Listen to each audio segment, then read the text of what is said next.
नमस्कार, मैं आर के पाल आप सभी दर्शकों का स्वागत करता हूं आपके अपने न्यूज़ चैनल शहर का दर्पण में। अब सभी खबरें विस्तार से। लखनऊ में आज अंबेडकर नगर भरतपुरी बी महर्षि सुपंत सुदर्शन उच्चतर माध्यमिक विद्यालय लखनऊ स्थित भारत रत्न बाबा साहब डॉ.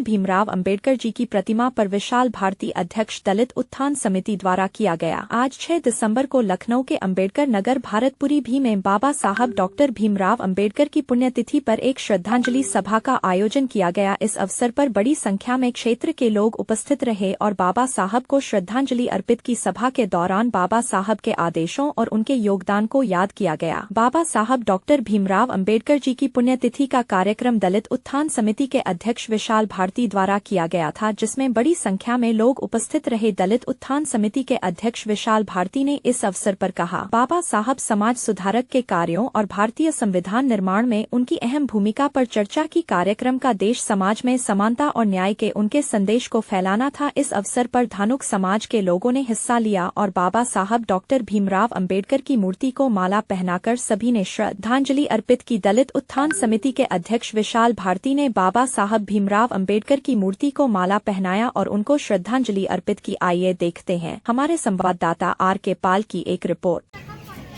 बाबा साहब अमर रहे, बाबा साहब अमर रहे, बाबा साहब का मिशन अधूरा, बाबा साहब का मिशन अधूरा।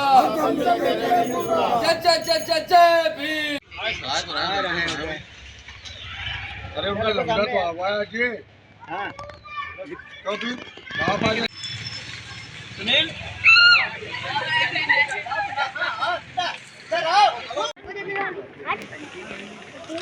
मुझे अच्छी लगती है। हमारा समाज पता नहीं समझ पा रहा। अमर रहे, अमर रहे। बाबा साहब का मिशन अधूरा, हम सब मिलकर करेंगे पूरा, बाबा साहब का मिशन अधूरा, हम सब मिलकर करेंगे पूरा। जय भीम, जय भीम, जय भीम, जय भीम। अभी मिल रहा है। के चरणों में नतमस्तक करते हुए श्रद्धा के सम्मान अर्पित करता हूँ।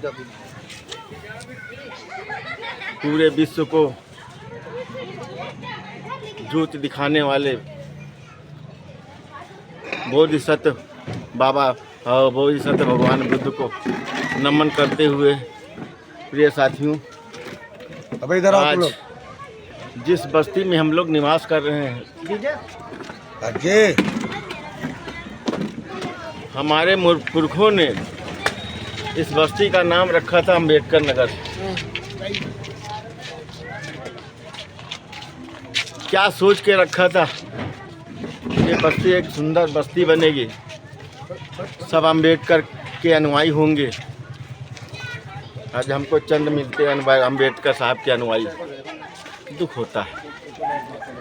अंबेडकर साहब के दीपक को जलाते हुए हमारे बीच आज नहीं, हमारे परिणाम प्राप्त हमारे बड़े भाई आदरणीय श्रद्धेय ननकौलाल हरद्रोही जी, जिन्होंने एक लौ जगह जलाई, एक दीपक जलाया है अंबेडकर नगर में, उसका हम सब लोग अनुसरण कर रहे हैं आज के दिन।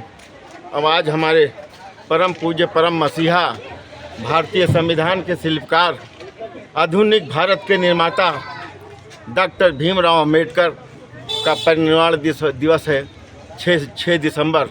आज के ही दिन बाबा साहब डॉक्टर अंबेडकर ने मध्य रात्रि को अलीपुर रोड दिल्ली में अपनी आंखें मूंद ली, 56 साल की उम्र में। काश दोस्तों, काश बाबा साहब और अगर जिंदा होते।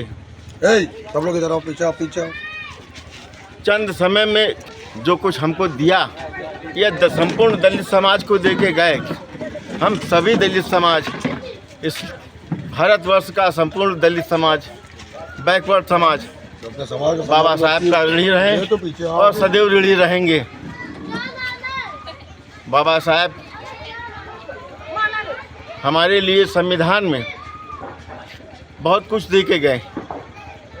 एक उस समय हमें जब ये संविधान बना था तब 2 वोट का अधिकार दिया था, दलित 2 वोट का अधिकार दिया था। आज उनकी वजह से हम लोग वोट डालने का अधिकार हमें मिला, मंदिर में प्रवेश करने का, पढ़ने लिखने का अधिकार मिला। बाबा साहब की बदौलत हमको उच्च शिक्षा ग्रहण करने का अधिकार मिला, हमें आज बराबरी का सम्मान मिलता है। तो ये महापुरुष हमारे परम बाबा हमें प्रेरणा मिली है। तो बाबा साहब को जितना भी आप सभी में नौजवान बच्चे हम कह रहे हैं, बाबा साहब को पढ़िए और जहाँ कहीं भी बाबा साहब की विषय में श्रद्धांजलि हो या कोई कार्यक्रम हो बाबा साहब का, तो आप लोग निश्चित होकर भीड़ लगा के ज़रूर जाइए, सुनिए कि बाबा साहब ने हमारे लिए क्या किया। इनका जीवन का तो ही लक्ष्य था समाज को उठाना और 18 घंटे पढ़ना और समाज को, अपने दलित समाज को अच्छे मुकाम तक पहुंचाना। बाबा साहब तो भारत का संविधान लिखा और उसके साथ साथ आज देखिए हमें वोट का अधिकार मिला, हमारे लोग पार्लियामेंट में बैठे हैं, हमारे लोग विधानसभा में बैठे हैं, हमारे लोग शासन प्रशासन स्तर पे बैठे हैं। ये बाबा साहब की देन है। काश अगर वो ना होते तो आज हम कुर्सी में बैठने लायक ना होते। जब पीछे घूम के देखिए कि हमारे साथ क्या क्या क्या अत्याचार नहीं हुए, बड़ा अन्याय हुआ। ये अन्याय को बाबा साहब ने ग्रहण किया। मत होइए कंफ्यूज, देखते रहिए शहर का दर्पण न्यूज़, क्योंकि खबरों की नब्ज़ पहचानते हैं हम। फिर अगले बुलेटिन में मुलाकात होगी, तब तक के लिए नमस्कार।